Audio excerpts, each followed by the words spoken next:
তো এই কুফরি নকশা কিংবা এই কালো জাদুর নকশাটি আপনি কিভাবে ব্যবহার করবেন?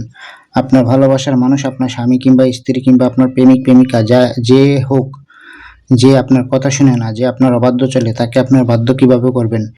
তো এই তাবিজটি আপনারা লেখার আগে অবশ্যই পাক পবিত্র হয়ে নেবেন, 3 বার অথবা 7 বার দুরূদ শরীফ পাঠ করে নেবেন।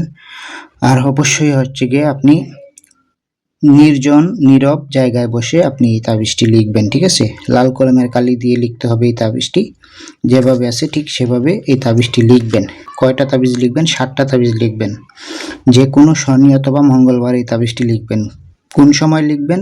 সকাল থেকে শুরু করে দুপুর 12টা থেকে 1টার আগে এই তাবিজটি লিখতে হবে। কয়টা লিখবেন? 7টা তাবিজ লিখবেন। 7টা তাবিজ লিখে কি করবেন? 7টা তাবিজ আপনার কাছে রেখে দিবেন।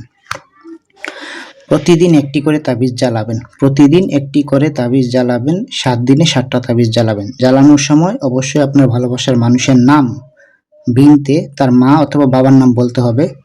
আলাহুব আপনার নাম, বিন আপনার মা অথবা বাবার নাম বলতে হবে। মনে করেন আজকে জ্বালিয়েছেন, আজকেই কাজ হয়েছে, বাকি 7টা আর জ্বালানো লাগবে না।